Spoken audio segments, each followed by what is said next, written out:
Check, check, check. You got the right one. All right, all right. Hi, everyone. Hi, folks. We're going to get started. What a morning. And good morning. I'm Councillor Brad Bradford. I have the honor of being your chair of the Planning and Housing Committee for the next period of time here. And we have quorum, so I will be calling the meeting to order. And I'd like to just start off the top with a brief welcome, as this is, in fact, our first meeting. And I'm just thrilled we have such a group of champions for housing here on this committee, which is really exciting. For those of you who are watching online and at home, for those of you who are in the room and not necessarily familiar with all the new faces, we will do a quick round of introductions. I want to start by acknowledging our vice chair of the committee, longtime veteran here at City Hall and champion of housing, Paula Fletcher, Ward 14 over here. Way to go, Paula. To my right, I've got Councillor Francis Nunziata from the great Ward 5 up in the Northwest. Also someone big supporter of housing, new to the chamber, new to the committee, Councillor Jamal Myers out of Scarborough North. And then over here we have Osma Malik in perhaps the busiest ward in terms of housing and building in the city, right downtown, Spadina, Fort York. And our friend Vincent Crusanti, councillor in Ward number 1, where it all started, back here on the committee, and really excited about a term of housing as well. So great to have you all here. Really excited about all the housing we're going to be building and moving forward over the term. And I think I'll just say there's never been a time more important for us to be full gas on planning and housing. And I think we're all united in that mission. So let's get started. Just before we start, just recognize you, Councillor, in your new role. Oh, sure. Chair of the committee, and thank you for taking happy to be here. Happy to be here. Tons of experience, and I think you'll be a great chair. Well, thank you very much, Councillor Fletcher. So, as you know, and we see on the screens here, this meeting is being held with members of council and city staff participating both on video conference and IRL in real life here in the room. We're Committee Room 1, and it's great to see all of you here in person. City Hall is open to the public, and anyone is welcome to attend the meeting. The public may also continue to participate electronically by video conference. This meeting is also streamed online on our YouTube channel, so check it out there.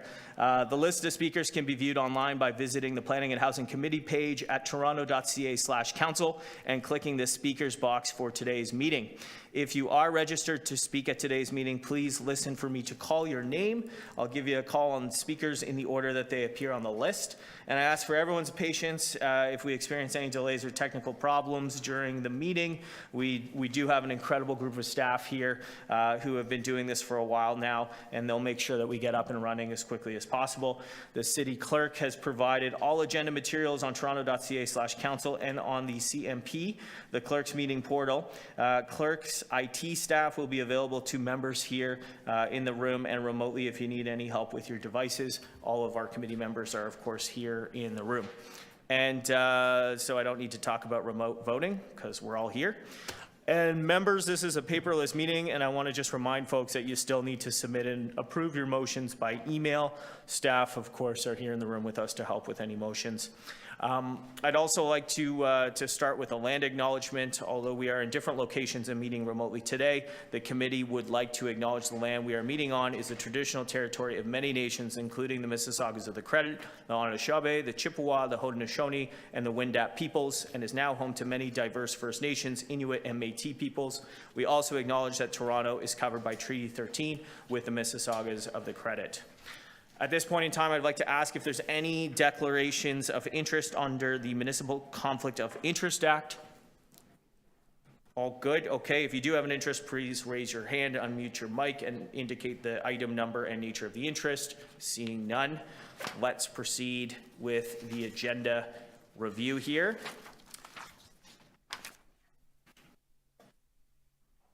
So, I'm just going to call through the items and then. There's just a few annotations in the one that I sent to you. You have some annotations here in this one. Okay. There. Okay. So just go through the list. Perfect. So PH 1.1, Planning and Housing Committee Overview. We'll hold that because we have a staff presentation. PH 1.2, concept to keys, C2K dashboard, January 2023, priority development application status updates. This is a report for any information. Yeah, that's fine. Councillor Fletcher can hold that. Okay. 1.3 is the use of temporary delegated authority during Council's 2022 municipal election recess regarding appeals of committee adjustment and site plan declarations. Anyone want to hold that? Any questions of staff? I'd like to find out what happened, if they've been heard. Okay. So will you have questions then? Just out of interest, so Okay, we'll do a quick tee it hold. up and Yep, find we'll out do a quick what hold. happened. Have they all been heard, and what were the outcome of those? Okay. So for staff in the room there, we're going to have a quick question on that, just a status update. So we'll hold that one with Councillor Fletcher as well. PH 1.4, inclusion of 6 properties in Toronto, East York, North York on the Heritage Registrar, 29 and 31 Linden Street, 33 Maitland Street, 33 Melrose, including 31 Melrose, 822 Richmond Street West, and 570 Sherbourne Street. Any questions? Anyone want to hold that? Okay, can I just approve that now then? Okay. Recommendation is for City Council, include the 6 properties I just mentioned in accordance with the listing statement. All those in favor? Okay, that carries. PH 1.5, 46 Spadina Avenue, notice of intention to designate a property under Part 4, Section 29 of the Ontario Heritage Act. We have a decision letter from the Toronto Preservation Board that's been circulated. Any questions? Anyone want to hold that? Okay, very good. All in favor of adopting the recommendations in the report? Okay, that carries. Very good. PH 1.6, Berkeley Street, notice of intention to designate a property under Part 4, Section 29 of the Ontario Heritage Act. Any questions? Anyone need to hold that? We all okay? All right. Then adopting the recommendations from our chief planner. All in favor? Okay, that carries. Very good. Let's see, PH 1.7, accelerating approvals for affordable housing. I think we're going to have some questions and a motion on that, so I will hold that. And then PH 1.8, finding new tools to secure affordable housing and deliver complete communities. That's a letter that I brought forward. Any questions? Anyone want to hold that? Okay, then we'll just adopt the recommendations in the letter. All in favor? Very good. And I think we have one piece of new business here. Can I get a motion to add new business item PH 1.9, creating new affordable and supportive homes for people experiencing homelessness? A motion there from Councillor Crisanti. All in favor of adding that to the agenda? Very good. And then we will hold that for some questions as well. Councillor Fletcher will hold that. No, I'd just like to have it circulated here and not online. Piece of paper, please, because I didn't bring everything. It's online. Could we get a copy? Business, I don't have it. I can't. Yep. So let's get a copy and we'll get that circulated. We need to be a bit more hybrid, Mr. Chair. Sure. Yeah, that's right. Speaking And we have a speaker on that. So then it is being held and we'll have a speaker. All right. So where does that leave us? Very good. All right. Well, with that, thanks for the rundown. We're going to kick it off at the top, PH 1.1. We have a presentation from staff that's going to tee up all the great work that we're going to be doing here over the next couple of months. So I think we'll start with that presentation, and I will turn it over to our chief planner. Is that right? Nope, me. Nope. To Tracy Cook, our DCM. Oh, very good. All right. Over to you. Thanks for joining us, Tracy.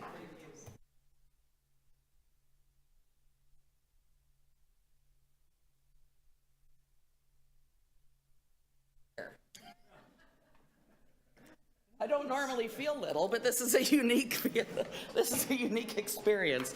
All right, I'll try to sit up tall. Good morning, Chair Bradford. Thank you very much. Honestly, I'm at the little kids' table here, Rafty. This is something. Wonderful to be here. It's such an important committee for the city. As introduced, my name is Tracy Cook. I'm the Deputy City Manager, Infrastructure and Development Services, joined with, as you know, our Deputy City Manager, Paul Raftis, and to my left, Asari Kester Akrofi, who's new in the DCM's office and is supporting all the work that we're going to do, and certainly the support for this committee from an agenda management perspective. On behalf of the divisions of IDS, thank you for the opportunity to present, and as I say, Paul's joined me to present for the divisions in Community and Social Services. You're all here for a very clear reason. I mean, the name of the committee says it all, Planning and Housing. So the mandate for the committee to ensure that we're driving affordable and supportive housing, and glad we're joined by Abby Bond and her team. You are also going to see through this committee items related to Toronto building regulations, signs. That's often an interesting discussion, as well as being supported or seeing reports related to property standards matters and some of the programs that we have that ensure that the standards of living for the people in our city are maintained.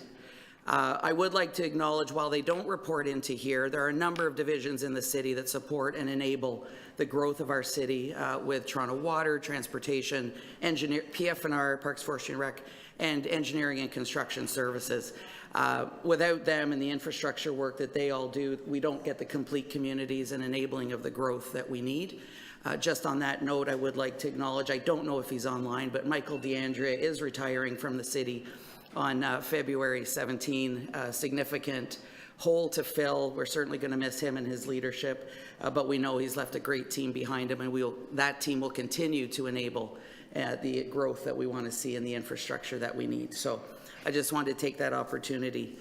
So for you committee members, city planning is probably one of your highlights, led by our chief planner, Greg Lintern. It's suffice to say that the work that city planning has faced in the last couple of years has been unprecedented. I don't know the numbers, I know Greg does, on the thousands, tens of thousands of housing units that have been enabled by the work done by this group. But I'd also, as I not go through the slides, you can certainly see the areas of focus for city planning. I think it is important to acknowledge the incredible heavy lifting done by the city planning teams in this last year, facing unprecedented legislative change.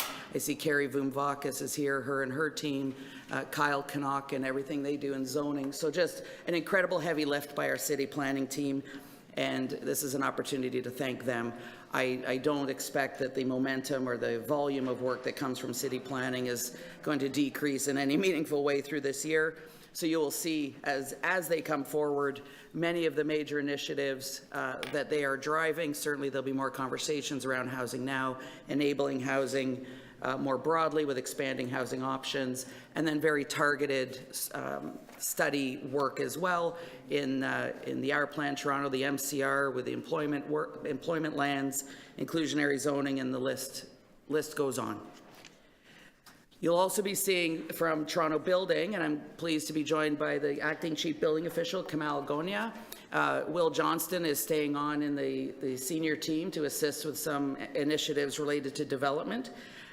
So Toronto Building, as you know, is the issuer of permits, the preliminary reviews, zoning reviews, and also, as I mentioned earlier, they deal with the sign bylaw and undertake inspections and investigations where things are not necessarily going in accordance to either the building code or city standards. So you will be hearing from Toronto Building on occasion. Some of the major initiatives they are undertaking, they did a significant program review and are still in the process of implementation, always focused and very focused on modernization. I see Acting Director Matthew Crysdale is here leading the program review for Toronto Building and everything they're doing to try to modernize, streamline, and make more efficient the issuance of building permits so we can get shovels in the ground and housing built. So you'll be seeing from them a little bit. Lastly, for IDS, Municipal Licensing and Standards, while you are all very familiar with the variety of activities that MLS is responsible for, led by Executive Director Carlton Grant and his team, the areas on the right really are those that speak to housing, and this is the housing standards and how our properties are maintained. Rent Safe TO with the multi-res apartment building standards program, and working with vulnerable people through their CERT team who are having challenges in their homes and maintaining quality and and safety for them. So it's an opportunity for me to say thank you to Carlton for the leadership of MLS, for him and MLS through the last couple of years of the challenge we've had in our parks and in our communities with the pandemic. So thank you to Carlton and his team.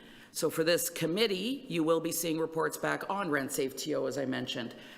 Significant accomplishment with the adopting of zoning permissions for multi-tenant housing across the city. So I congratulate council on bringing that to land after a 14-year journey and effort. It's an incredible accomplishment. And kudos to Councillor Perks for also driving the lead on that, though he's not here. So you'll be hearing more on the property standards side and other matters like that from municipal licensing and standards. And now from community and social services. Thank you very much, Tracy. And yeah, my seat feels really nice and tall here. Yeah, thank you. I'll briefly introduce the Housing Secretariat and the tremendous work that they do for the city.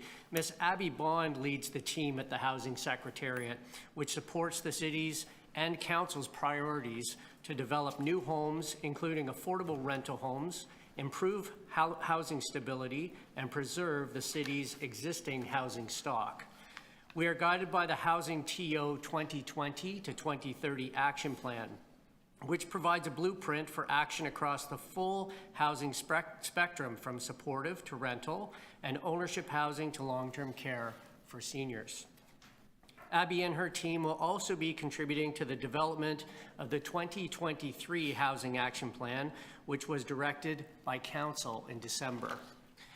This year, the Housing Secretariat will be continuing with its initiatives related to increasing supportive housing opportunities for people experiencing or at risk of homelessness, and working with government, nonprofit, Indigenous, and private housing organizations to increase the supply of affordable and market rental homes. Another major initiative will be to improve housing stability through a rent evictions bylaw, housing at-risk table, and implementing updated rules for rent geared to income housing. We're excited about the work underway and look forward to working with you on these initiatives in 2023. And we thank Abby and her team for their tremendous work and look forward to working with her. And back over to Tracy. Oh, that was it.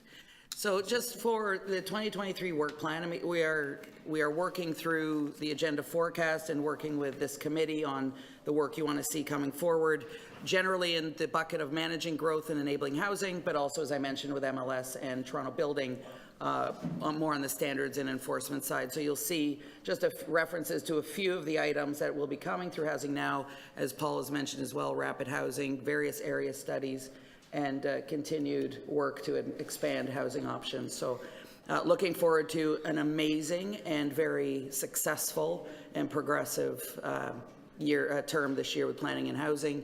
All the division heads are here and available for you to answer any questions, and look forward to getting on with business. Thank you. Thanks very much, Ms. Cook. Any questions of staff here? Questions about the work plan presentation? Councillor Crisanti, over to you. Good morning. Good morning. And thank you for the presentation. Really good. A lot of stuff, fast and furious. We got it all. And question about property standards. How many bylaws, well, maybe you don't have the answer at the moment, but are there bylaws that are rarely, if ever, enforced on the books? And is there a review on these bylaws and to see if any of them are even applicable and they should be updated from time to time? So, Councillor Crisanti, the property standards bylaw is one bylaw with multiple provisions. So if you're particularly speaking about property standards, we can have a conversation about what the more common complaints are, investigations are. I don't know that there are any bylaws that are enacted that are not enforced. It's very complaint oriented. I don't know, Carlton, if you want to add anything? Yeah, I just think it's important that we enforce over 31 bylaws, and Our officers use discretion in each case. Cases have become more complicated and more complex, so they do take a lot of time, but it's important that we enforce them all, and we do it with discretion, again, each one differently.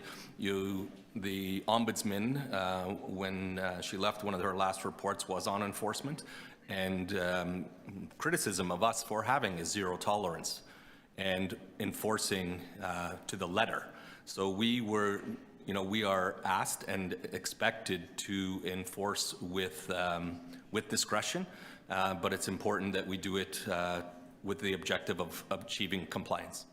Okay, well, I think that answers my question. So I would have thought there were many more bylaws than what you just indicated. 30, you think so, 31 bylaws? Those are the ones that MLS enforces. There are others that public health, transportation, and others. At your end, it's okay, thank you. And again, just redirecting this to signs and sign, has there been a review recently about the bylaws related to signs? Any changes to that bylaw? I've had people who have just been complaining, concerned that in some cases are very restrictive, and signs are, that's one advertising area where small businesses is all they can afford are good signs, on-premise signs. They can't afford to spend a lot of money on other forms of advertising. So has there been a review to see if we could be a little more liberal and what signs are allowed, and so there's less signs that are actually being challenged in the sign variance committee? So there's a variety of approaches to signs, certainly, Councillor Crisanti. We've got like the A-frames that small business may use, which will be under the purview of MLS. But also, Kamal, I'll ask you to speak on the sign bylaw you've got for in Toronto buildings. Sign bylaws are regularly reviewed. Work is currently underway, I understand. It's in on the Toronto Buildings work plan to review it in 2023 as well. All right, so and is this review pending now, and when do you expect that that review will be complete, and could I get some feedback on that and how that review, the results of that review? So usually through sign bylaw amendments, the bylaw is amended, okay. But in 2023, we will be reviewing it again, and I can certainly, we can reach out to you offline and provide you further details on that. Perfect, thank you, Mr. Chair.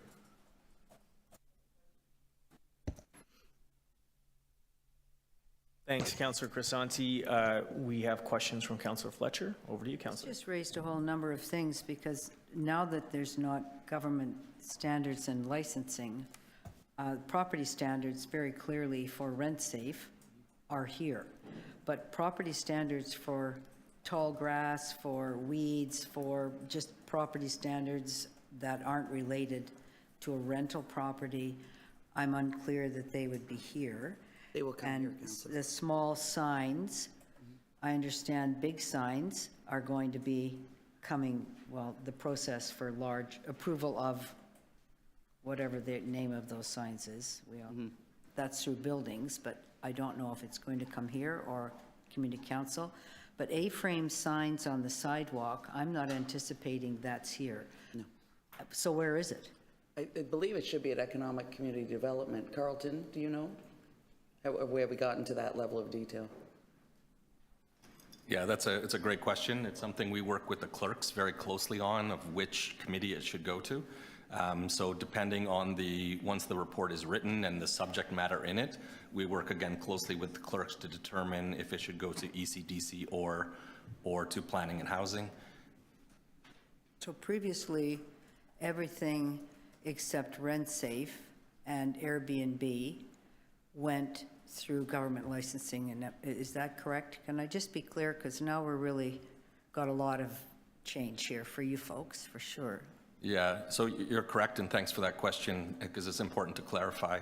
Rent safe, short-term rentals, and property standards, which was here before the previous Planning and Housing Committee. We did a review of that bylaw in 2022. So those do come here because it's related to housing. So where can I be clear where all of the MLS functions are now going to land committee-wise? And so I was talking to DC Amraftis about this earlier. We are, again, a diverse portfolio. Some of our work goes to ECDC, some of our work goes to exec, and some of our work comes to this committee. And so I'd like to know exactly where those things are going, who's taking what. So small signs, that's definitely not going to be here. No. Big signs on the Eaton Center, that's here. What's going to executive? What will be here? That's because we've divided this up and now just have government management. So I think that's actually, the city manager needs to tell us what that's going to look like. Yeah, so we, through you, Mr. Chair, we can give you a little bit more detailed account, Councillor Fletcher. I would expect long grass and weeds, things related to property and the maintenance of the community and the housing standards would be here. But because you're absolutely right with the realignment of the committees, I don't know that we've gotten into every specific subject matter. So let us take that back, come back to you with a very clear delineation of what is going to which committee. If it doesn't exist already, we'll make sure it gets done. So I just want to be clear then. So tall grass and weeds were coming here? I expect it would, but No, before, pardon me. previously. I think it was it GGLC or here? No, it went here in 2022 to the Planning and Housing Committee. In 2022. Correct. It's last term, yeah. Well, that's last year. The only thing that's really changed is GGLC no longer has the L in it, so it's general government. Licensing matters now go to Economic Development and Culture Committee, Community Committee, and again, housing matters generally come here for us. So I guess I'm just going to say, Mr. Chair, this was planning and housing in order to expedite housing, so I'm just unclear where tall grass and weeds is really going to fit at this committee, given what we're doing, and I'd like to have that reviewed. I don't know what you think, but I'm unclear how that's all divided up, and maybe you can, so many things happen. We're only 25, and there's a lot of information gets dumped on us, so sometimes we have to go back and review it once we figure out that something's happened. So whether that's the best fit or not, that's unclear to me. And thank you. Good, great questions, thank you. So we can hold this down if a motion is required to provide clarity, or if it's just understood that we need to clear that up. Yep. Okay. We'll take Let's that bring on. it back next time, everywhere, what's going, and Mr. Chair, that'll also be up to you to look at what, if everything fits really well and what the main mandate is of our. That's right. Okay, very good. Crystal clear. Any other questions on this item? Okay, Councillor Nunziata, over to you. Yes, just clarification on standards and enforcement. In the chart, you're reviewing regulations of bars, restaurants. So what are we reviewing? So thank you for the question. It is so again, very confusing. That is a zoning. We're working on that with city planning, the appropriate zoning for bars, restaurants, and nightclubs. So again, we need to figure out which committee we go to. This is, again, future work, and I understand the confusion because there's a licensing component and then there's a zoning component. And again, we would work with the clerks to determine if that goes to exec or to the appropriate committee. The work is, again, it's outdated. There are a number of different bylaws related to zoning, and then there are the changes in how restaurants have chosen to operate, from a restaurant to a bar to a nightclub to a lounge, all in one evening, to ensure that they are financially viable. However, all of those things come with different nuisances that impact the community. So through you, Mr. Speaker, to your point, Councillor Nunziata, and historically, the matters related to the zoning and zoning bylaw amendments affecting this would come here. The licensing and the business regulation would go to economic community development. And not dissimilar to how we've had to split things in the past to respect the mandates of the committees, but then where you've got two complementary reports, they would both come together at the same council meeting. So that's typically how we've handled those multi-committee, or to Carlton's point, if it necessitates it, it may go to exec to address the multi-committee complexity. So each file is handled depending on the subject matter and the complexity. Oh, okay. So some of the work plan and some of the reports that we will be discussing, like for Abby and, for planning. So are we going to get a list on when these reports are going to come to planning and housing, like some of these planning studies and housing now, update on these issues? Will we get notice in advance when these reports would be brought forward at the planning and housing? Through the chair, Councilor Nunziata, two answers. One is we'll be coming to the February Planning and Housing Committee with a work program update. You may recall from previous years, we provide a global view of all of the studies that are in flight or that have been requested. So that overview will be coming for presentation in February. And we can certainly meet with you and any councillor before that meeting. And then more specifically, of course, we'll make ourselves available on any specific matter, and certainly give councillors and be engaging with councillors on the progress of individual studies as we normally do. Abby, any of the requests and applications that come in for you, you will get that list in advance on who's applied and have been approved?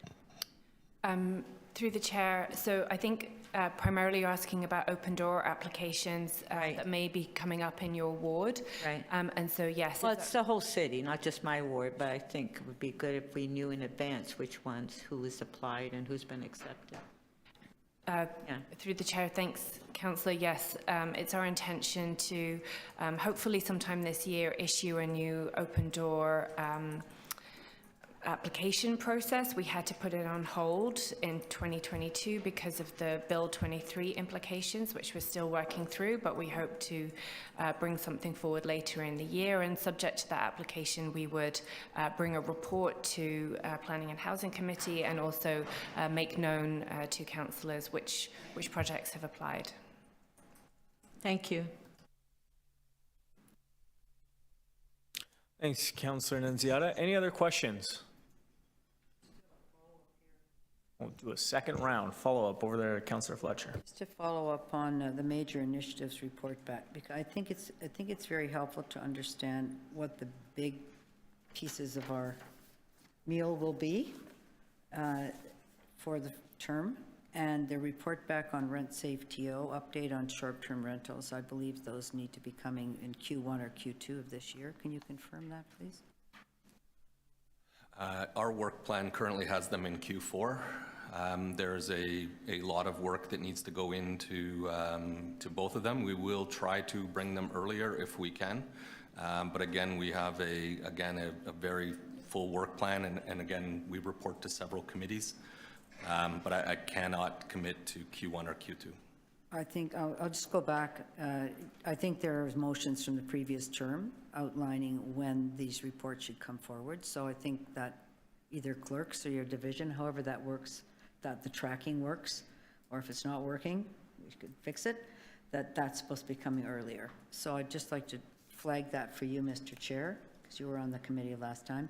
And you talked about renovictions, but I don't see anything about the renoviction bylaw. So there's tenancy pieces, and then there's building pieces, and then there's kind of enforcement pieces. And I think they're jumbled up here, and I'd like to have that a little clearer. If you don't mind, we can be really clear and tailored as to the baskets or buckets, whatever we want to call them. That'd be good. Through the chair, maybe I can add about the renovictions bylaw report that is due to come back in Q3 of this year, but we can provide more detail about the specific reports to this committee so that the calendar of events, if you like, is better understood. Yes, because there's only 2 members who were here before, so some of those big legislative pieces, it would be very helpful if everyone understood status, where we're at, and what the goals were of the committee. Did you not agree? Yeah, absolutely. Thank you. Okay, any other questions? Okay. 4 years goes very fast. It does, yeah. And I think actually this is the point of this sort of agenda-setting overview is grab some of those loose ends, pull them into this term, and get some deadlines and accountability. Councillor Myers, questions, 5 minutes, over to you.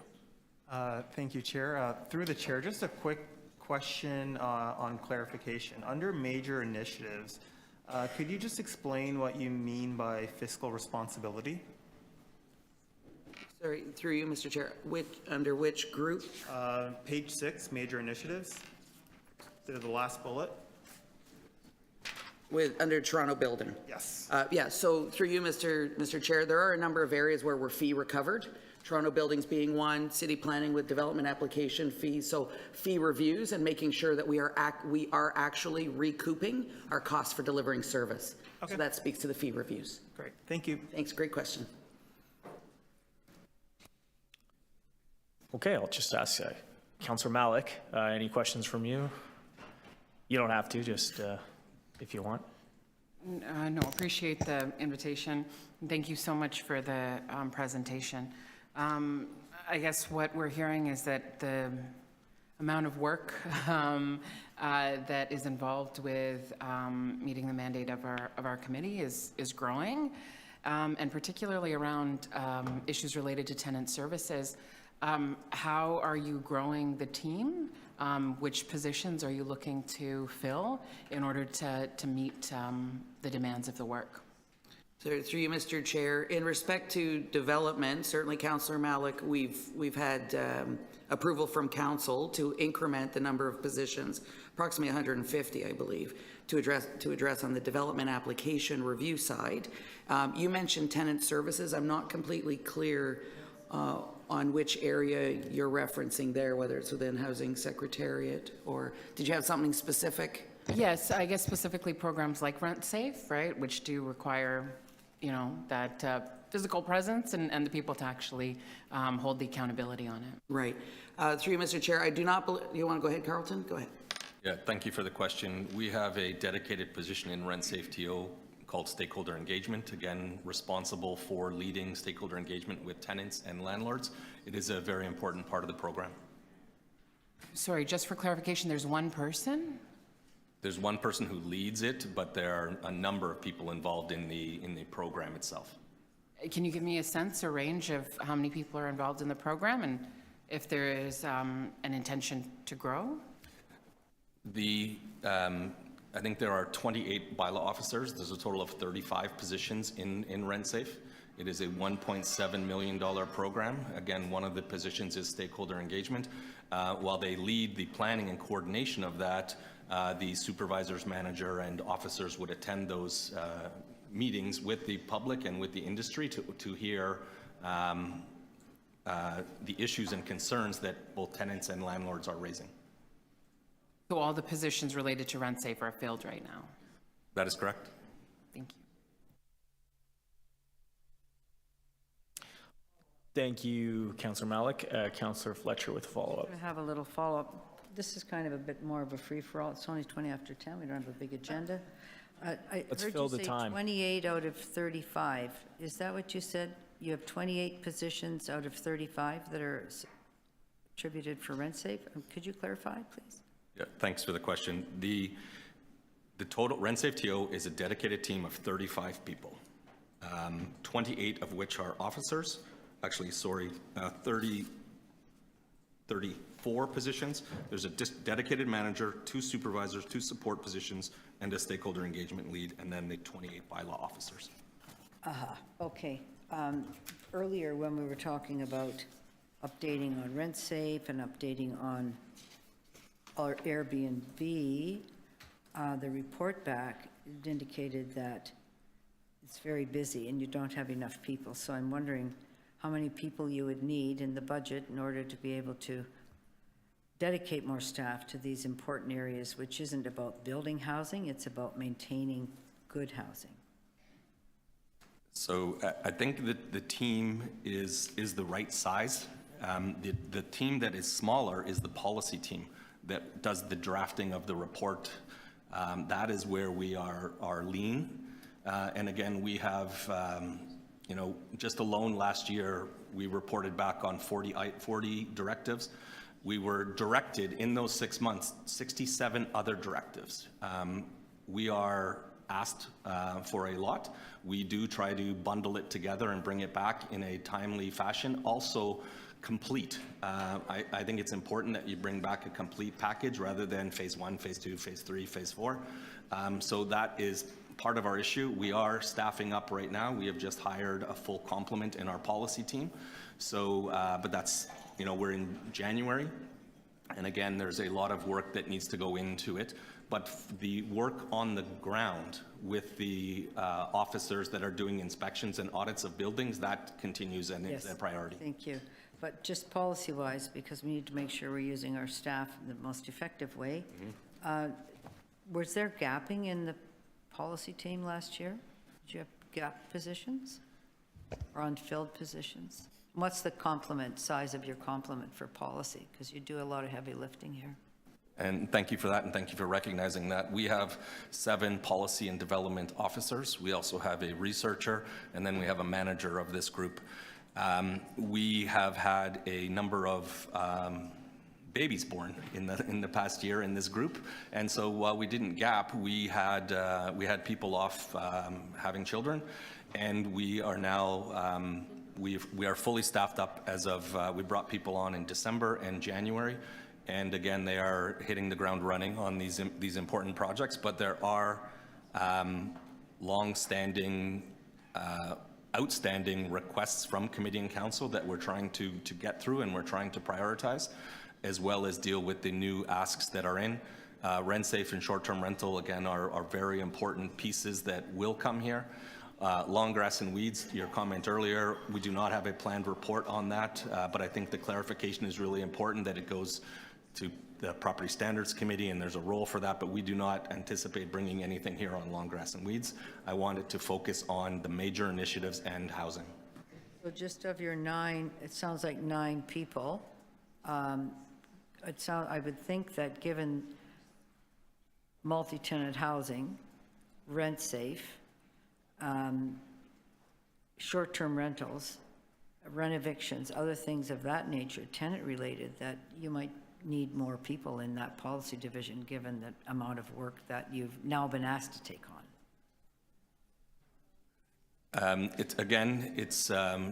We're building the team appropriately. We have added another stakeholder engagement staff to assist because there is a lot of industry and public consultation. I think you can agree that our work is not transactional. It is complex, it is lengthy, and requires a lot of industry and public consultation.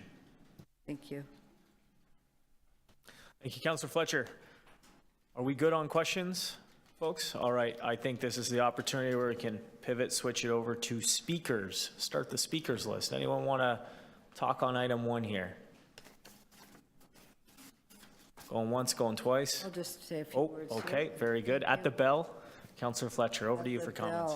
I won't even be 5 minutes, but this is, it is a new committee with a fair number of new members. We do have a lot of, I'll say, threads that are being pulled through from previous work that we've done. And actually, Councillor Bradford, you and I sat on the subcommittee, which this Planning and Housing had, to basically ensure the protection of affordable rental housing. So it's very good to hear all of this and to have everything in one spot. And to clarify that a little bit, I don't think we had this overview when we started in 2018 and understood the important 2 directions, which I think are getting housing built, because that's the housing plan, but it's also got to do with making sure that the housing that we have, the rental housing that we have, is in good shape, and that we're on making sure that we're robust in that, so that Rent Safe is a much bigger program and could do itself out of business at some point, because everybody knows that they have to keep it to a certain standard or they're going to be in trouble. So it could eventually work. It could be less people, but I think there could be more. And the whole issue around renovictions, I know that there is some of that work that's being done in the Housing Secretariat, but when we're focused very much on building, we also need to focus in this committee on tenancies, because this is where it happens. There's nowhere else where tenants are the apple of a committee's eye. And the issue with building a lot of condos and finding that currently we have about 16,000 units, probably most of them are condos, that are short-term rental units, and how we're going to insist from the city that we're moving harder on those and deeper into that. That's why I really think that there might be, if anywhere, we need more oomph in MLS for some of the tenant issues, and if there is any way to add some staff, because hearing that you've been short-staffed for nice reasons last year, I really want to make sure that you're not just up to speed, but you are warp speed on these issues. And when I say 4 years goes very quickly, we go out of business in 3.5 years. So it is not actually 4 years. So these are really timely issues that we're facing in the city. With Bill 23, we're going to be facing other issues regarding tenancies. So I would look forward, Madam Deputy City Manager and Mr. Grant, to finding a way to make sure in this budget, if you haven't, that you can meet what I'll call the demands on the city regarding tenants. And I'm not sure at this point, having heard what I heard, that that's where we're at just yet. So if we stopped idling all the cars in the city's fleet, we could have many more folks working for you. But let's get on that right now and anticipate how much we're going to save and where we could spend that. And I think this is an area we need to spend. Thank you, Mr. Chair. Good remarks. Thank you, Councillor Fletcher. Anyone else, speakers? Okay, I will just say that I echo those comments. Thank you, staff. Thank you, Ms. Cook, for the presentation and the overview. Helpful, I think, to have it just to sort of get a sense of where we're going. And you'll see from each of the respective units and divisions on a go-forward basis, more specificity in what we're going to be doing. And the rental stuff is so important, and I know Abby and her team have been seized with that, and we'll be hearing more about that. The Housing Action Plan, of course, calls for the need for more investment and more thought around how we address rental concerns here in the city, and building off the work that Councillor Fletcher had done in the last term, we'll get cracking on that. So I just need a motion here from the team for to receive the item. Can I get a motion to receive? Okay, Councillor Malik there, motion to receive the item. All in favor? Very good. Well, just like that, 1 hour in, we're on to item 2. And this one was held by Councillor Fletcher. It is, fast. yeah, we're blowing through it. PH 1.2, this is Concept to Keys, held by Councillor Fletcher. So I will turn it over to you for any questions on the report. No, I just think we'll be finished by 11:15, Chair. Very good. Yeah. An hour, unless we're the, anyway. Sorry, just on the concept of keys, I don't have any questions. I just want to say thank you. This has been an ongoing discussion as to the best way to report, and I appreciate the work that's been done so far. And we'll just, and unfortunately was unable to meet with the crew. This is out of the city manager's office. It's not through, the concept of keys is under the city manager. Nobody's here. But I'll just hold that there may still be tweaks on that, Mr. Chair, now that you're the chair of this. Yeah. Yeah, and I have some stuff. I don't know, does anyone else have any questions that you want to ask about this? Okay, do we want to do questions and then we can come back? Sure, yeah, go ahead. Okay. Is that all right? You're in charge. Oh, C2K is online. That's great. That's good. So we've got staff here for questions from C2K, and we've got Councillor Myers teed up, ready to go with some questions. Over to you, sir. Thank you, Chair. Through the chair, on page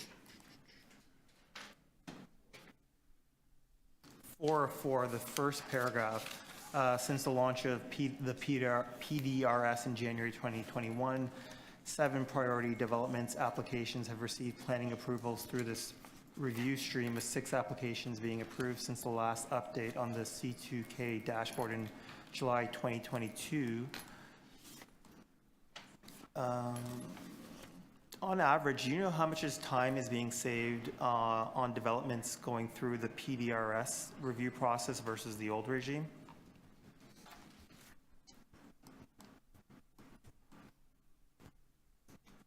Through the chair, in average right now, we are having about a 6-week turnaround in circulation time.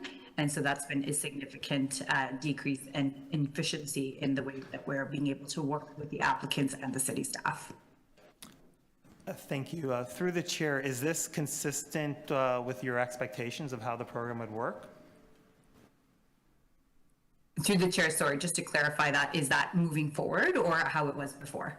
Right. So when you initialize or when you conceptualize the program, is this kind of what is in line with your expectations of it would be taking 6 weeks for these applications to go through? Through the chair, in an ideal world, we would actually be working towards the Bill 109 timelines, and that's what we're hoping to keep achieving as we continue to add additional supports to the team. Sorry, I didn't catch that. What timelines? The Bill 109 timeline? Okay, got it. Thank you. Thank you. That's it. Thanks, Councillor Myers. Any other questions for Concept to Keys? Over to you, Councillor Nunziata. Yeah, just a question on 1552 Western Road. So we did have a community meeting, and we did decide we were going to have another community meeting on that. That was held months ago. But nothing's moving on this application. So at what point will you find out that the applicant has withdrawn?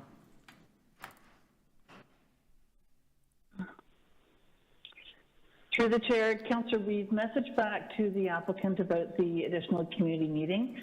There has been some informal back and forth with the applicant to clarify additional information, and there was a resubmission recently in, I believe it was in December, but we can talk about further details with you if you'd like to have a meeting offline. All right. Sure. Thanks, Councillor Nunziata. Back to you, Councillor Myers. Thank you. Through the chair, can you please explain why number 575 Broadway Avenue has taken 10.3 weeks so far, and it's dealing with 4 affordable units?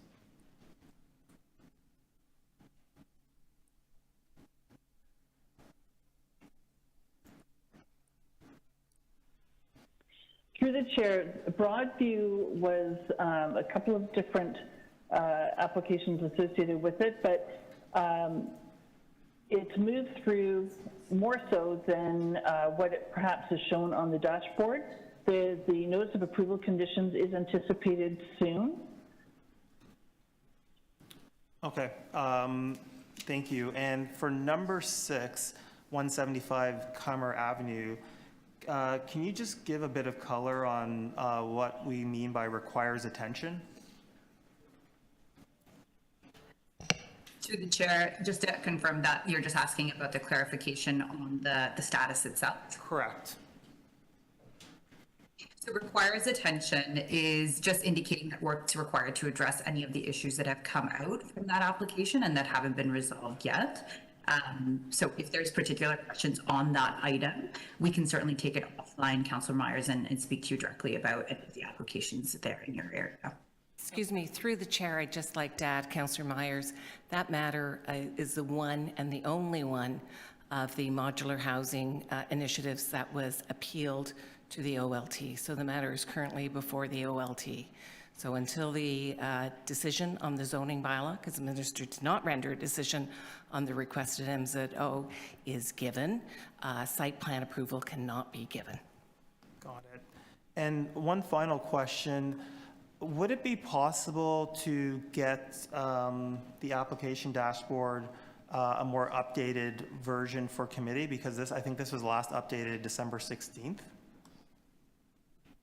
Through the chair, yes. So the idea is that at the moment we're reporting to every PHC.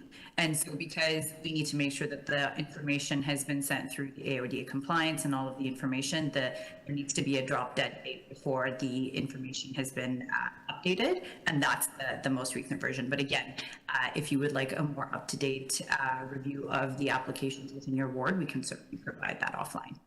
Thank you. Thanks, Councillor Myers. Any other questions? I just have a couple quick ones, if that's okay. To staff, did the dashboard previously include the original construction target date for the projects? Through the chair, no, they didn't, but if that's something that you would like to see, we can certainly include it in the next iteration. Did we ever include the original application date when the application came in? I don't believe the first version had it, but again, if it's something that you would like to see, we can certainly include it. Okay. How many applications through C2K through the process have been completed to date, like from start to finish? So since the inception of PDRS in January 2021, that's right, there have been 7 applications with 495 units gone through. Okay. And how many dashboards have we had brought to planning and housing so far, including the previous term? We've only had one other version last July. Okay, very good. Sorry, my mistake. My apologies.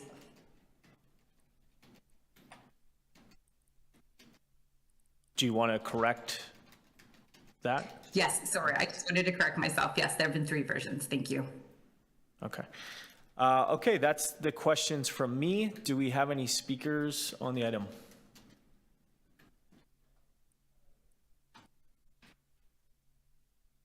Okay, not seeing any speakers. I have a motion that's coming in. I half advance circulated it. Then I started changing it.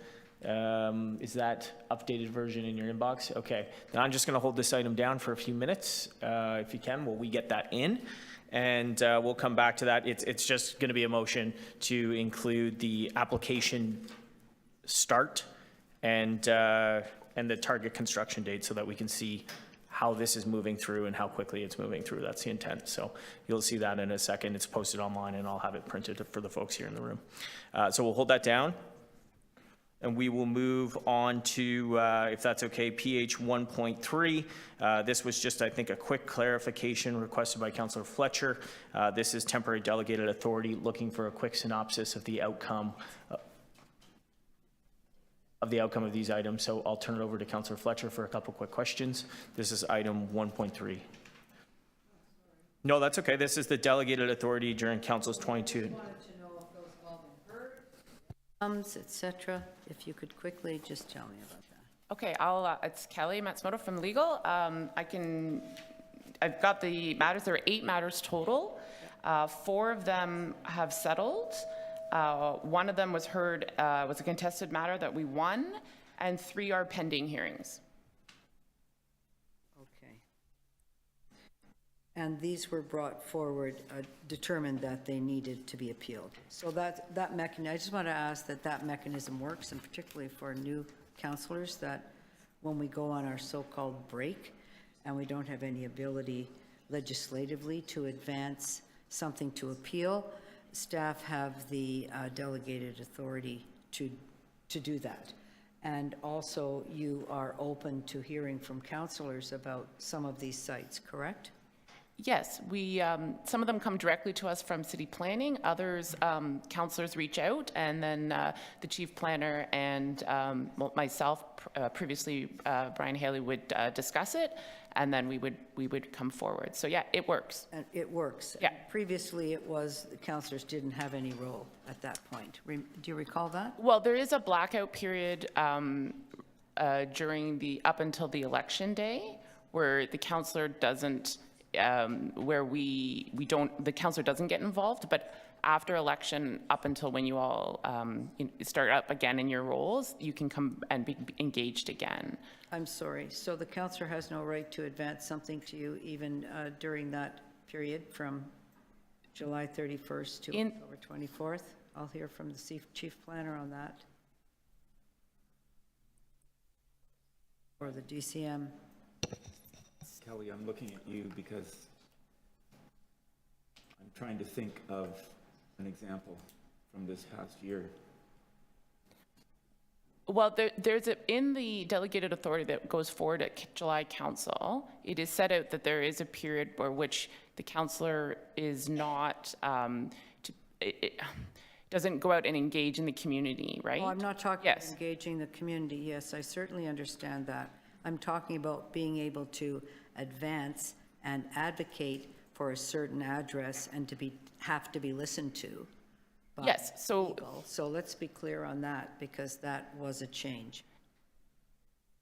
Right? I'm trying to recall if there was an example this summer where somebody contacted our office or Mr. Lintern's office and asked us to look at something. And then certainly we would, at that point, go ahead and do it. I can't tell you which of the 8 would fall into that category, but certainly we would be receptive to that. And then we would go and look and talk to each other about whether or not this was one that should get appealed. And I think most likely we went ahead and did it, and it was brought to our attention through the local councillor.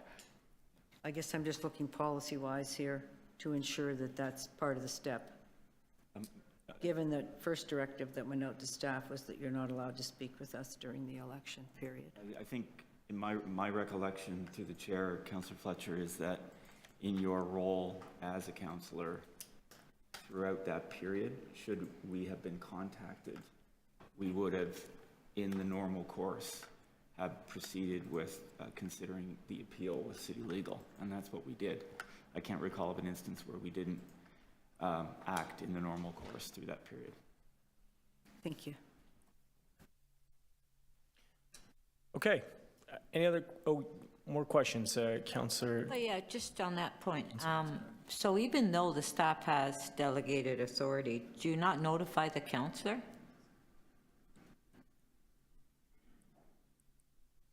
Again, I'm trying to recall through the course of the period, these matters were either initiated by a councillor, again, in the normal course. We often get the initiation from the councillor's office. In fact, by and large, they are initiated by the councillor. So a notification is kind of baked into the conversation. You're aware of what's happening, and you're aware of the actions that are taken to advance any appeal through city legal, through the assignment of a lawyer. No, but I didn't get notification that the city had appealed it. Anyway, we'll talk on another point, and I think I brought that up previously, the one for Oak Street, the one that we appealed, and we lost. And so at what point does the councillor get notified, or we get some sort of report on what moving forward, like because I know that we lost that appeal, and that's been going on for years, and we lost it, and people are asking me, so what's happening? We lost the appeal. What's going on? So through the chair, and maybe Kelly can speak to this, but we've clarified our procedures with city clerks and with city legal about notification, and where those notifications, how those notifications are happening with councillors, because the receipt of an appeal, for example, is received by the city clerk, and the transmission of that information through city legal. Right. Speak to that? And I would say, Councillor Nunziata, typically when a decision comes in from the tribunal, the lawyer on the file will write to the councillor and to Greg and to others to let them know what the result was. On that particular file, I remember last year I looked into it for you, and we had an outside counsel on that one. So it may have fallen through the cracks in terms of the follow-up and on that one example, but typically, and I would say 95% of the time, it is the lawyer will follow up with you when they receive the tribunal's decision.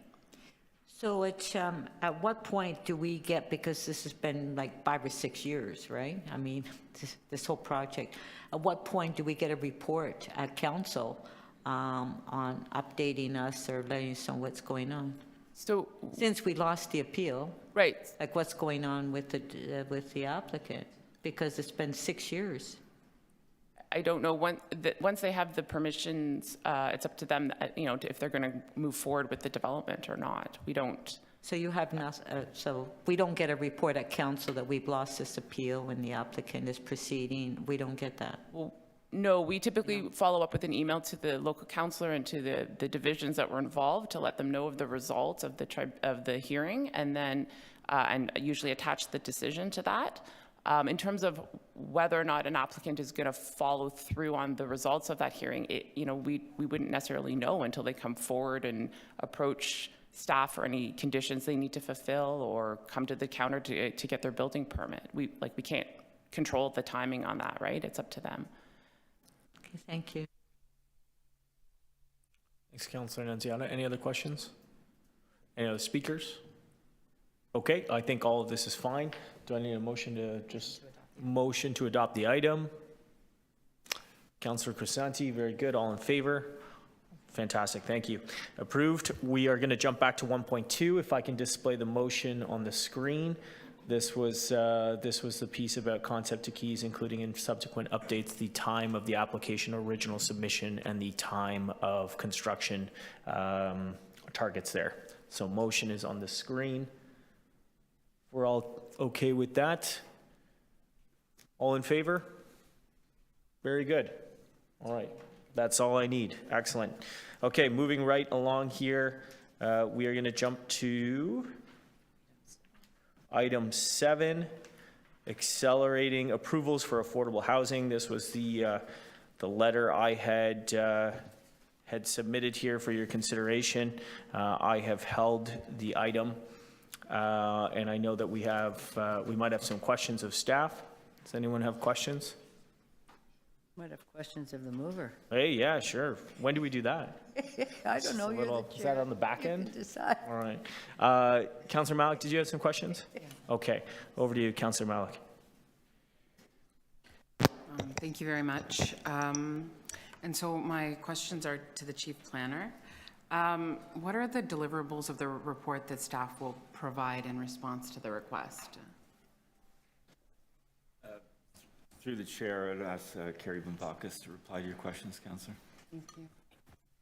Through the chair, in large part, we'll be reporting back on the use of the Community Infrastructure Housing Accelerator tool that the province made an amendment to the Planning Act, and which is available for municipalities to use. So we will report back on its use.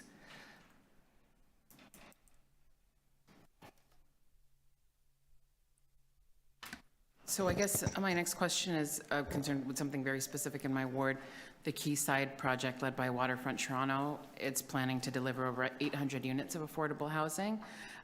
Does this tool have the potential to be applied to this project and facilitate the delivery of this new affordable housing? Through the chair, yes, it does.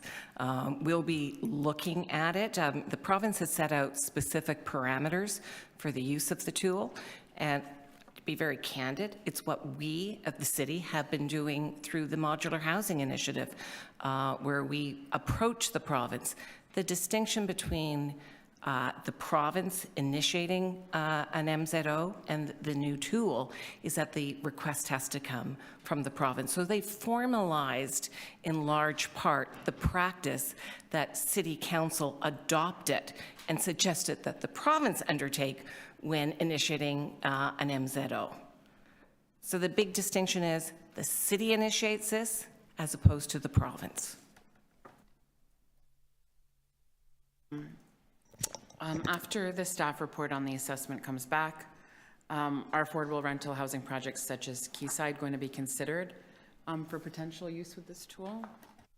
There'll be a number of ones that we will set out the parameters that council consider, and then council can make the decision on, I would recommend, on a case-by-case basis.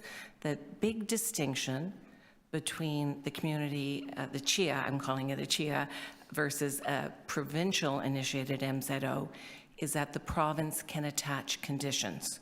So I think that will be a matter that council wants to consider when it's considering whether or not to apply the tool to any specific development.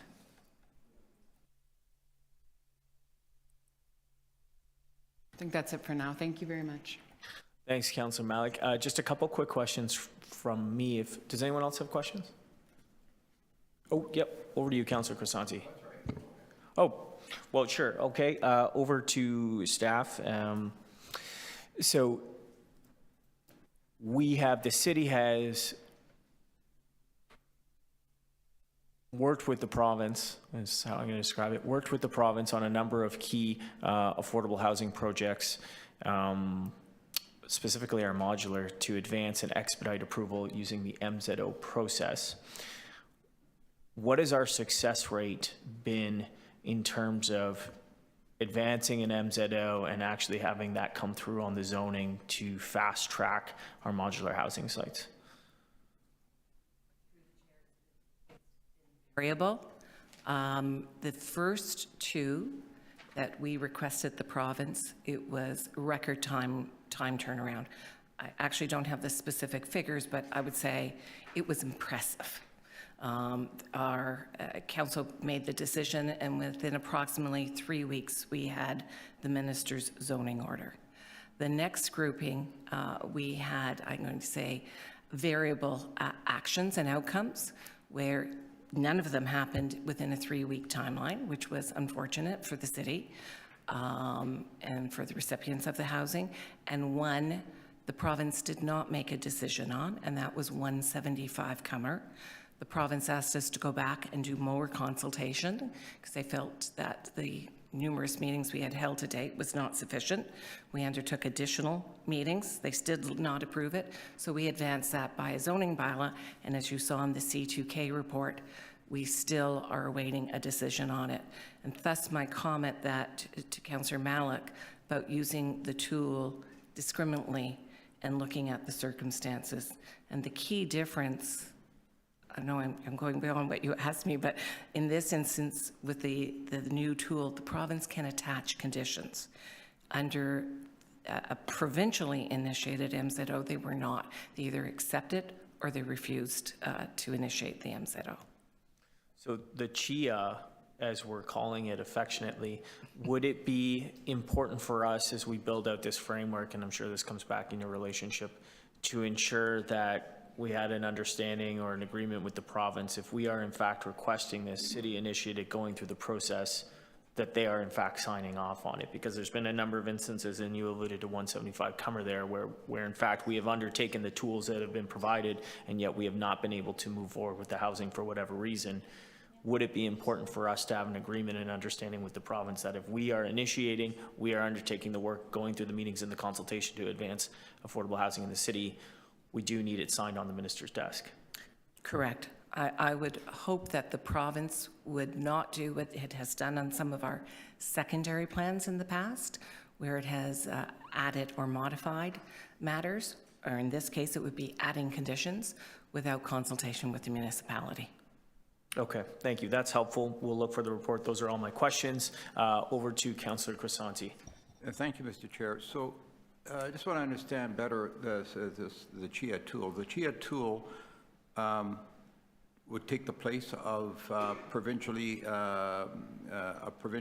MZO entirely, and the CHIA is a city-initiated tool, correct? Through the chair, the distinction is the province can still issue minister's zoning orders. In this instance, it is the city requesting the minister under the auspices of the CHIA to initiate an MZO. So we still request the minister to initiate an MZO?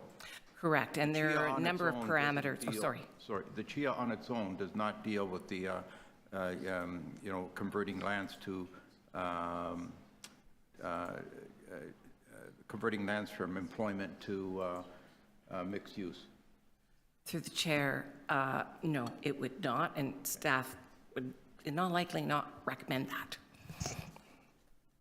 I'm sorry, I didn't hear that. I said staff would not be recommending using a chia, because a chia really applies to the land use regulations. Right. Conversion is an official plan amendment. Okay. Does this tool help expedite the MZO request to the province? The tool may expedite it. The way that I look at it, it's really the province saying to municipalities, you request us. I think, you know, in the past, the province, I'm going to say, was criticized for the use of the tool across the province. And so I'd say the province is now saying, municipalities, where you want it, you request it of us. Okay, I think that covers it for now. Thank you. Councillor Nunziata, over to you. Just on that point to staff, but if we don't request it, the province could still do it even though we don't request it. Oh, right. Right?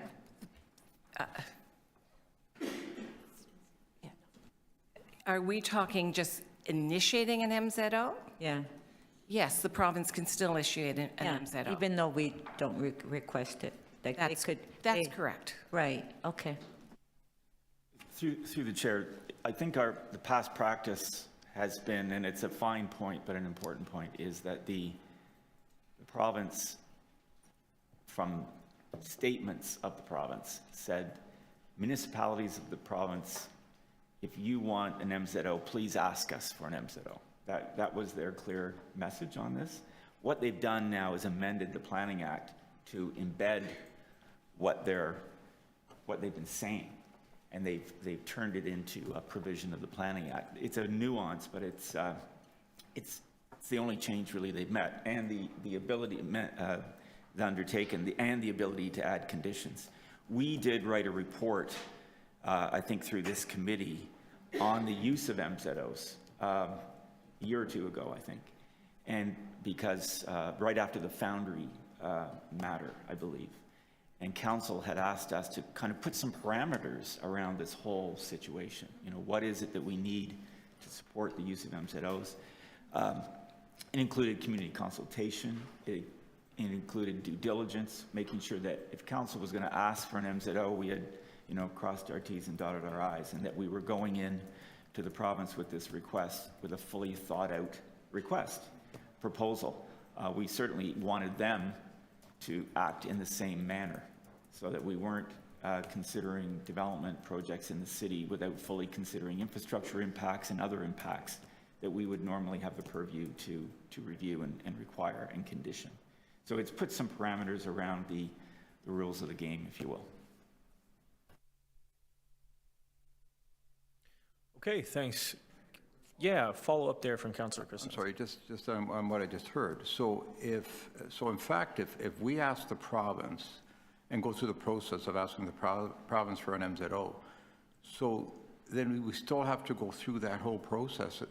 So the time frame could take considerably longer.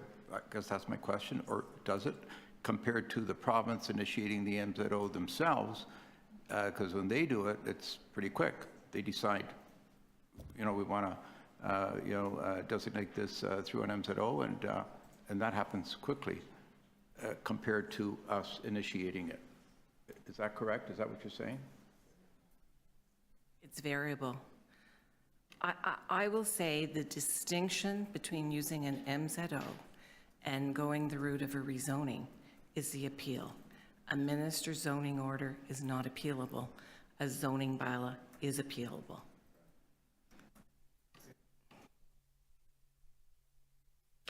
Very good. Okay, any other questions before we move into comments? I see we are joined by Councillor Cheng as well. Thanks for joining us. Councillor Myers, did you have questions there?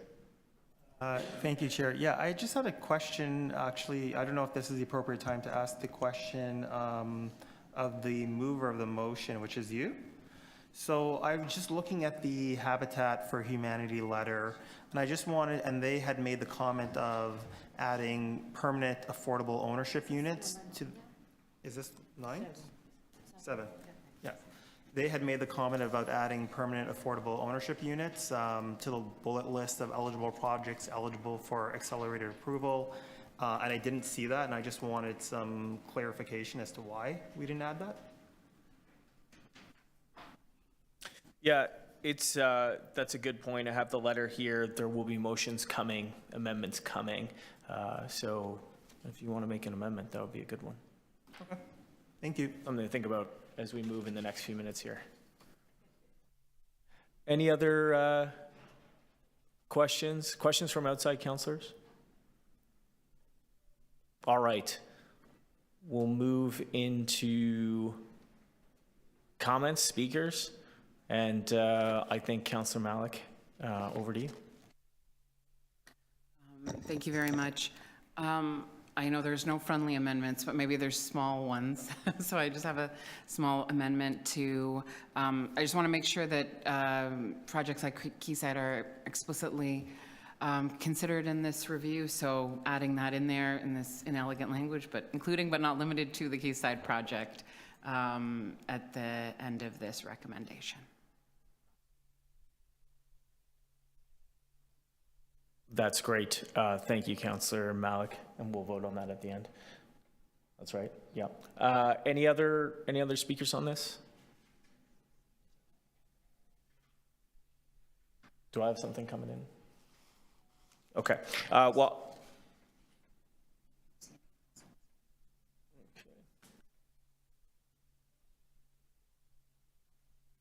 All right.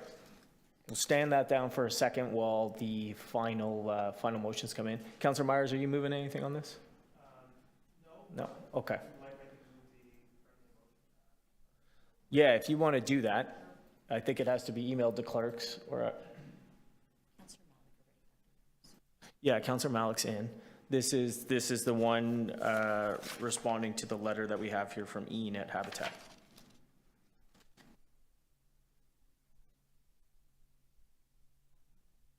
All right. Why don't I stand that down for a second and we'll jump into point 9, the last item, 1.9. Okay, is that all right? Okay, very good. So our final item in which we have a deputation, which we would start with, is PH 1.9, creating new affordable and supportive homes for people experiencing homelessness. We have one speaker, our only speaker today, so it's great to have Miguel here. Miguel, this is for you. You are up. Miguel Avila Velarde, I'm sorry, from Toronto Cop Watch, and is speaking on the item, creating new affordable and supportive homes for people experiencing homelessness. You know the deal here. 5 minutes, over to you. Great to see you, Miguel. Thank you, Councillor Bradford. Just call me Miguel. That's simple. I will, thank you. All right. I see that you're the new designated replacement for Councillor Bailao as a champion for the city with the province and the feds to move forward those wonderful plans created here at this committee to advance housing projects that are deep affordable for our poor Torontonians. Please, with the indulgence of the committee, may I ask the clerk to display the item again on the screen, the motion or recommendation? Can you do it? The letter or the motion, either one. Miguel, I don't think we do that. No, you can't do that? Okay. Well, we all have a copy of it. We all have a copy of it, and it's been circulated. Everyone's got a hard copy in front of them. Okay, so it says a classic recommendation. City Council reiterates its request to the province of Ontario and the government of Canada to fund these initiatives. We know that the rapid housing is a federal initiative. You know, and I heard the recommendation time and time again, we know that the Liberals keep funding Toronto because they know that Toronto is the main engine of the country. So we acknowledge that support for the city of Toronto. However, we Torontonians, we don't trust Doug Ford and the Conservatives. Doug Ford is not coming forward with the province's contribution for the city housing programs to operate. We need the money right away. Last year, before the previous council break for municipal elections, Councillor Gorf Perks made an historic motion, and I was in attendance at the time, to request the bully, Doug Ford, to pay his share of the pie. That motion, of course, was defeated right away because of the mayor saying, you know what, Canadians are polite. You know, enough of that.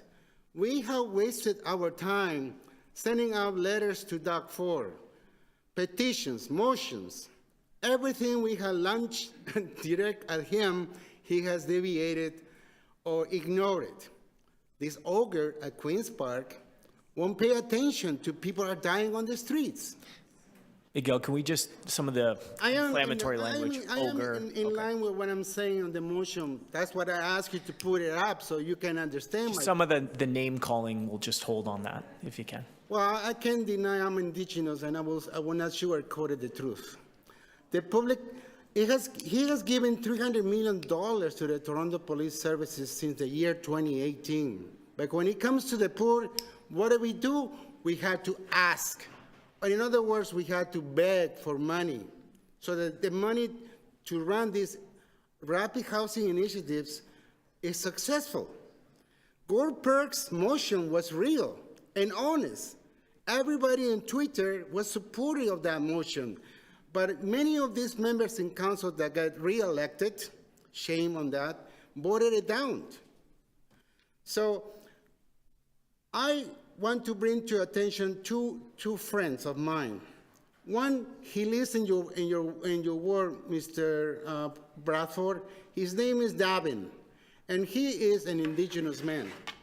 There he is. He lives in a room in a basement of an apartment. He is disabled. He's a veteran of the war in Bosnia as a peacekeeper. He's now crippled, and his wife has to bring down his wheelchair. The rent is excessively high. His landlord is asking for more money. So now he's facing a cruel reality of funding unaffordable housing. And that's not possible for my friend Luz. Luz, who is a Chilean, but an indigenous and Mapuche lady, she has a son who is disabled. He lives in Councilor Malik's ward. They cannot afford affordable housing. Now they have the reality to go to Hamilton, to be uprooted out of their communities because it's unaffordable. So I demand and I encourage Councilor Bradford to stand up for Torontonians and demand that Mr. Doug Ford, I'm going to be Canadian and polite, but I'm indigenous, and at the end of the day, to please to come forward with the money that we need so badly to make this plan success for you as a chairman of this committee, for all of you councilors to make it happen. Thank you. Thanks, Miguel, and right on the 5-minute mark there. Thanks very much for your deputation. Any questions for the deputant? Seeing none, thanks for joining us today. You're welcome, sir. Okay, very good. We're going to move it into questions here, and I see we have outside councillors. We're joined by Councillor Lily Cheng. Councillor Cheng, you have some questions? Thank you. Thank you, Chair. And through the Chair, I have a question for the Housing Secretariat. Does the program Modular Supportive Housing, would the friends that Miguel described, who are some might describe precariously housed and under-supported, would they be eligible for modular supportive housing? Thank you, Councillor, and through the Chair. Our approach to apply for rapid housing is to deliver supportive housing. Everyone eligible comes through SSHA's coordinated waitlist. There are a number of reasons why people might need supportive housing, including the fact that they are at risk of homelessness, which it sounds like potentially Mr. Miguel's friends potentially were, and also have experienced directly homelessness. Great, thank you. And through the Chair, does the current program include the purchase of land, or is that something that the City of Toronto has to negotiate and purchase? Through the Chair, the aim with the Rapid Housing Initiative, it always has extremely tight timelines associated with it. So traditionally, we're really looking at the purchase of buildings or to use land that we already have, as it may not be possible to purchase land and then do the work. However, that doesn't mean we aren't on the lookout for land separately, potentially to use under our other programs. It's just rapid housing has such tight timelines associated with it. Just wondering, through the chair, why are mixed integrated communities praised as a goal that we should be working towards in terms of housing? I had the pleasure of visiting Regent Park this morning, and there's some wonderful things when I see mixed integrated communities happening, and just wondering, why is that a benefit? Thank you, Councillor. Through the chair, are you referring to mixed income communities? Mm-hmm.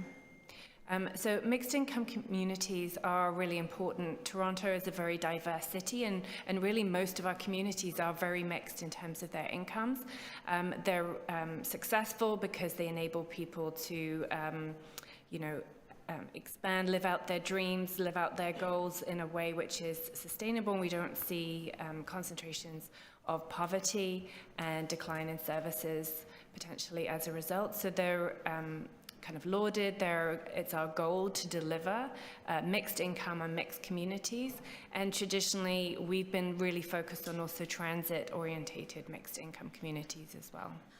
I see in this proposal that possibly 4 properties will be TCHC properties, and I'm wondering that if any of the supports that are provided in the modular supportive housing would be made available to TCHC residents who are often under-supported or unsupported.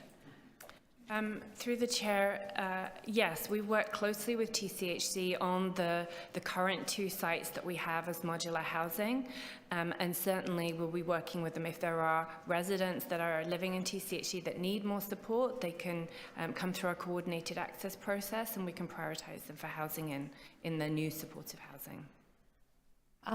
Have there been any considerations on the impact of putting 2 vulnerable communities beside each other and what negative impacts that may result in?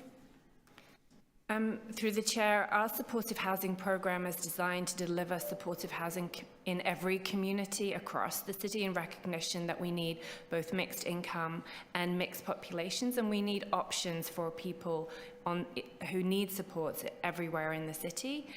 The locations that we've identified for supportive housing we think are both suitable and ideal for the delivery of supportive housing, and often we can look to take advantage of existing services in an area, or the adjacency of community services or other kind of housing related services.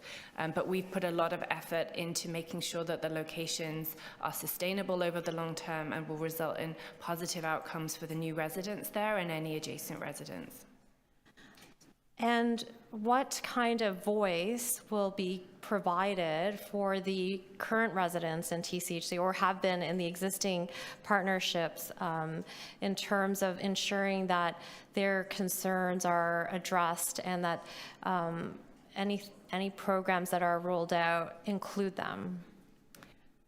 Through the chair, so up till now, through the RHI program, the process has been, once we have received confirmation of in principle funding from the federal government, we've begun a process of engagement for each of the sites that has been inclusive of the local community, and also we've targeted specific engagement efforts with the tenants of TCHC if they've been adjacent. So in the last round of RHI, that related to... sorry, just to clarify, because I'm out of time, I meant after implementation.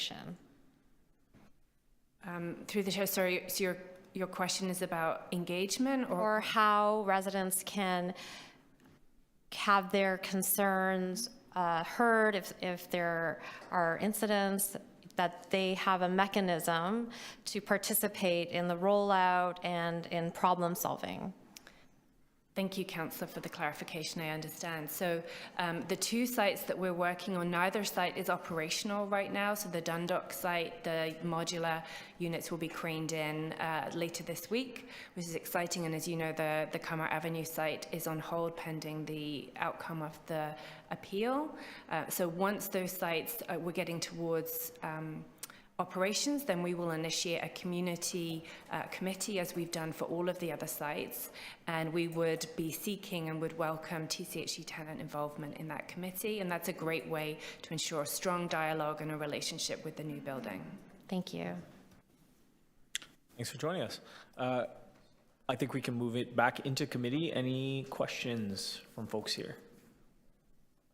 Oh, Councillor Fletcher. Yes, in point number 3, you have the board requesting the CEO of TCHC to engage with the Seniors Corporation. Is that to look at those 83 buildings? And why did you not, as the shareholder, go direct to that CEO? Why is it being done through TCHC CEO? Through the chair, Councillor, one of the reasons for this is because the responsibility around potential kind of redevelopment or long-term planning for the assets that have been identified for the Seniors Corporation still rests with TCHC at this time. I see. I just want to be careful that it says engage. I think it should be engage and consult. That is a separate board. The shareholder does have a separate shareholder agreement at the moment, so that it is in consultation with selecting sites, and be clear that that is why. I think we want to be careful that one board isn't telling another board exactly what to do, Mr. Chair. So I would ask you to look at that. We do have a board member here of both. That would be, pardon me? Oh, I was not for 8 minutes. Anyway, just be sensitive to that issue in the way that it might be fine. I just would make sure that that is. And then on the sites, I understand that you're looking for a number of sites in order to collapse them into 4 sites for an application. Is that right?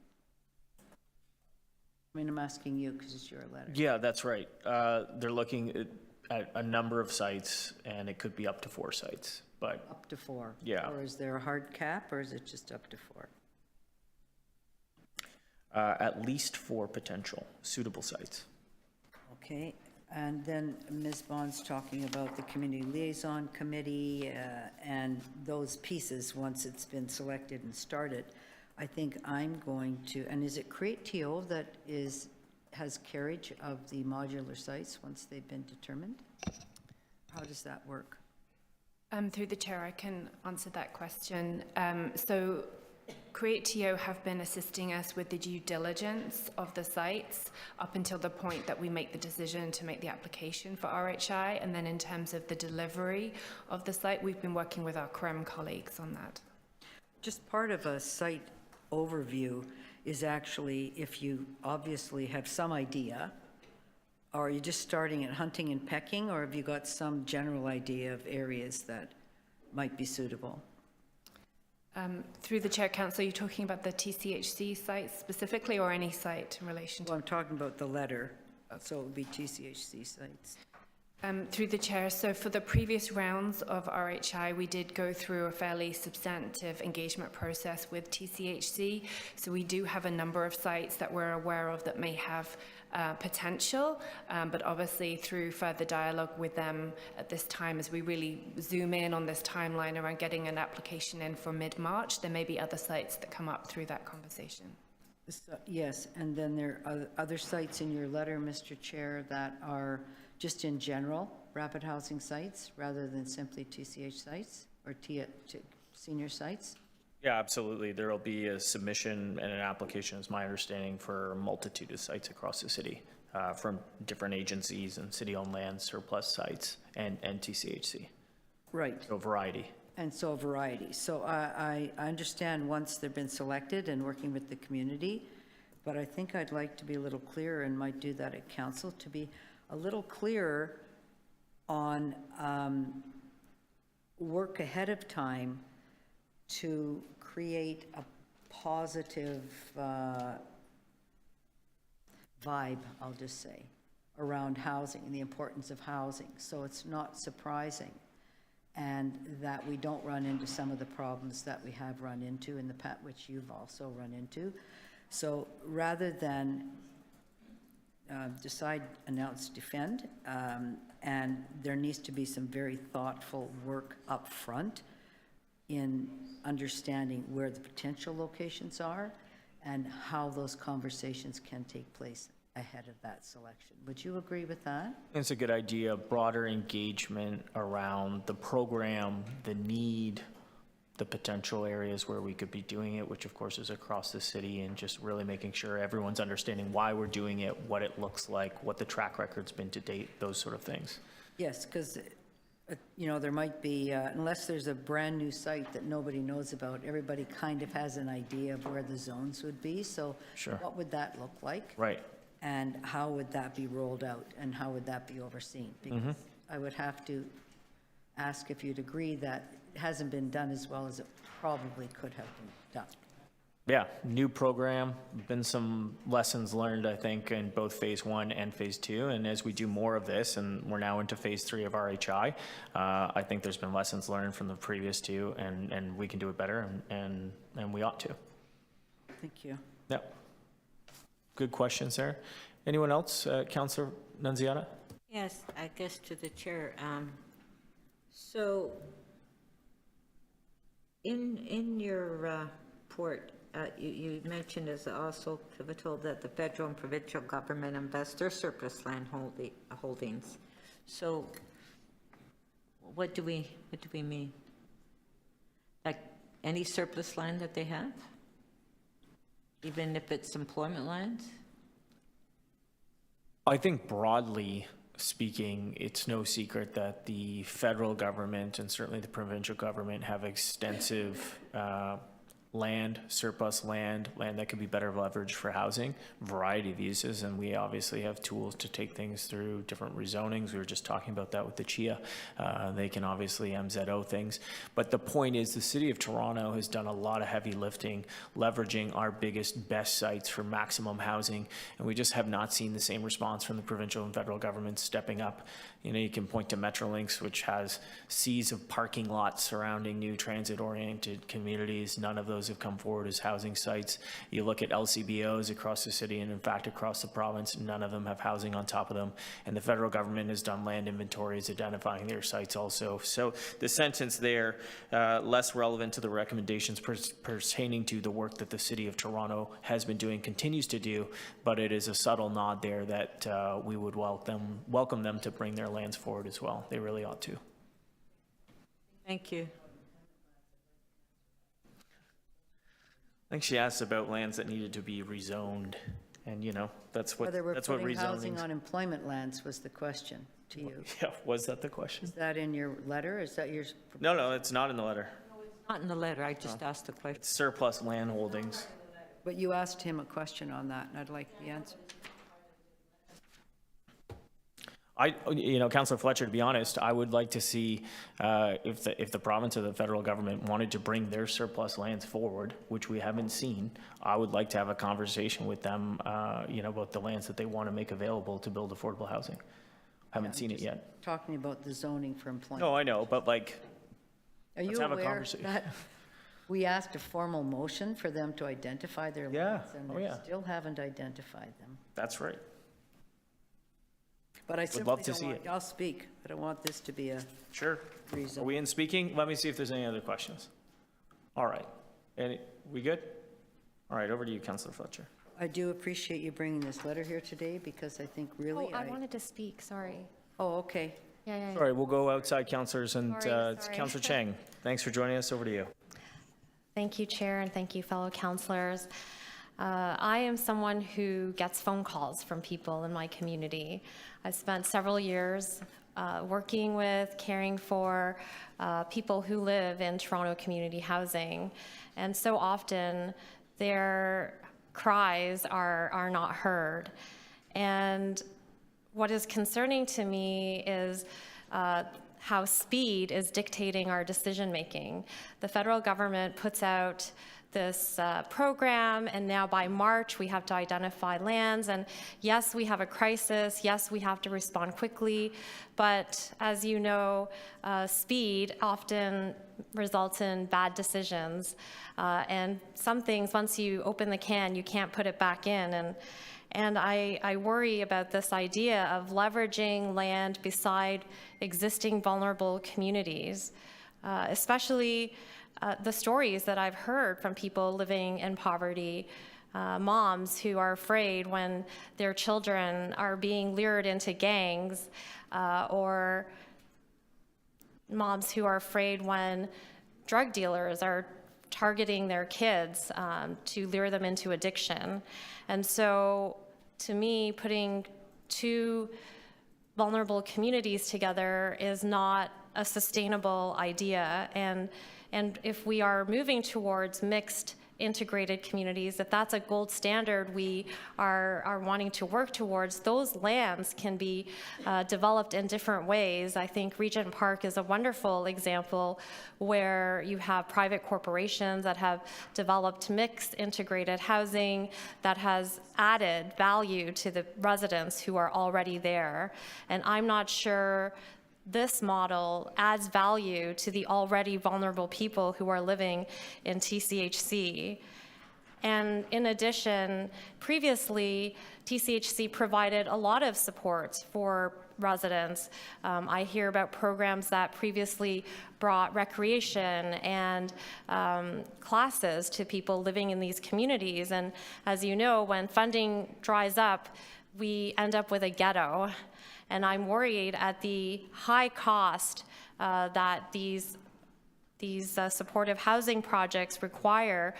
What is the risk? Because if we look at this budget that we are just going through right now, there is a line in fine writing that says, in the case that we do not secure the $48 million that is required for the 2,000 supportive housing units that already are online, we may need to scale back those services. And then what have we created in the communities where we have launched these projects? So I know it's so easy, to talk about this term, not in my backyard, but to me, it's about what is the ideal sustainable solution that benefits both vulnerable populations. And poverty is not just poverty of money or poverty of resources. Many people who struggle with poverty also have a poverty of healthy relationships, of safe community. And so by pooling vulnerable people together, it actually increases that poverty. I have been working for several years trying to develop wraparound programs for families and seniors in Toronto community housing, because what they really need are community members who can invest in them, see their value, and empower them to fulfill their potential. So I hope that we tread very carefully and that we would reconsider these lands on TCHC to develop opportunities for private partnerships where these lands can bring in diverse community that empowers the neighborhood, and maybe scatter our supportive housing units so that they have more of a chance to be integrated into our communities. I know some people think 59 is not a high number, but if you have served complex populations, you know that 59 is actually a large number if they're all in the same place together. So I am concerned about this proposal, and I look forward to journeying with every community that we are engaging in to ensure that there are best outcomes and that their voices and their needs are being considered. Thank you. Thank you, Councillor Chang. Thanks for joining us. Moving into committee. Any questions, not questions, any comments, speakers? Councillor Fletcher? Yeah, I'll just say that there should be, within the good news is Toronto Community Housing, Toronto Seniors, the communities have been evaluated as to which ones are kind of having a lot of issues and which ones are pretty stable. And I agree that there may be vulnerable individuals there, but they're not communities that are extremely vulnerable or chronically vulnerable. And I would assume when these are coming forward that really chronically vulnerable locations would find themselves perhaps not part of this mix, but all of the senior units, all of the senior properties, their majority of them are in very good shape as far as what we'll just call vulnerabilities of the community as a whole compared to somebody, might be individuals. And then I think we should also, Mr. Chair, in looking at some of these issues, look at what's the value added to the overall TCHC community if we're talking about Toronto community housing. What programs would be made available there, as Councillor Cheng has raised, for the entire community, rather than this is here, this is here. So, and I'd look to Mr. Raftis. Where did our DCM? Is he gone? Oh, he's gone. Because that's an important part of that discussion around value-added programming, that this brings something to the community and brings more resources to the community. I'm not going to ask you to change your letter, but I simply would ask that in these discussions that we look at what's possible to do in that way, particularly when we're in some of these sites, just in general. Yeah, great. Do you want me to make a motion, or we'll just? No, I think the feedback is here, and I'll speak to the item a little bit as well when we're ready. Thank you. Okay. Any other comments? Okay, just very quickly, appreciate your support of the letter here and our housing secretariat and all the folks that are moving forward on a deadline with the RHI. Look, as someone who has been through this quite acutely very recently, you know, and made some mistakes and learned some lessons along the way. It's challenging work. It's challenging work for the local councillor. And as I alluded to earlier, I think there were lessons learned from phase 1 to phase 2. I think there will be lessons learned from phase 2 to phase 3. And, you know, if I can say Councillor Chang's comments, like, you know, legitimate concerns about how we make these things work.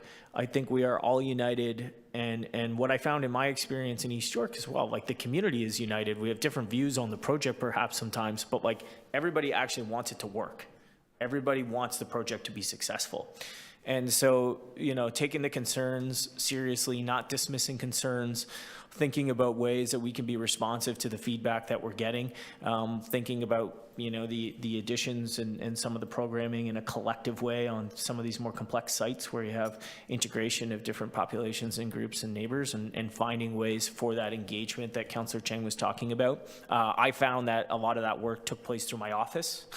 And so when you take on these projects, you're going to be underwater for a bit with some of these projects because it's just a lot of work. Staff are building out processes to help with that, and the staff were very helpful along that way. And as we heard from Abby Bond, you know, the community liaison committees, while they are a place where there's a lot of really passionate discussion on sort of both sides of an argument or a discussion, there is a turning point in these projects where we move forward together and try and land these things in the most successful way. And again, having gone through it, I just think there were a lot of lessons learned on my end personally, on the staff's end, on the community's end, and we actually have a really great project now as folks are moving into the neighborhood, and you know, I would say it's an early success, but you don't stop the work. And the work continues, and building those relationships with people in a meaningful way. So all that is to say, and to Councillor Cheng's point and Councillor Fletcher's point, when we're looking at sites, you know, making sure that the fit works is so important to the success of the program.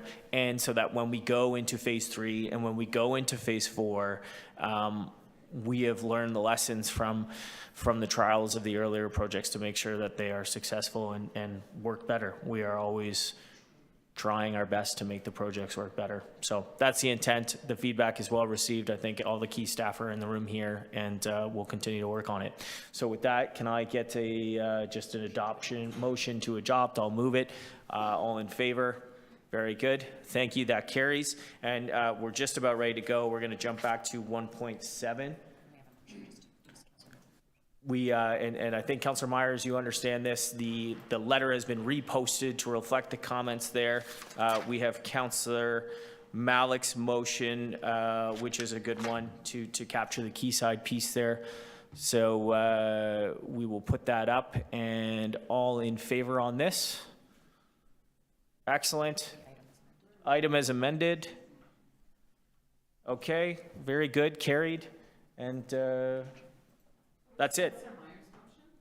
There was not a motion because it doesn't actually change the direction, but we changed the letter, body of the letter to reflect the commentary. It's now been posted and revised. So that's a wrap. Thanks very much. Tune in next month for even more planning and housing. Thanks, everybody. We'll see you next time.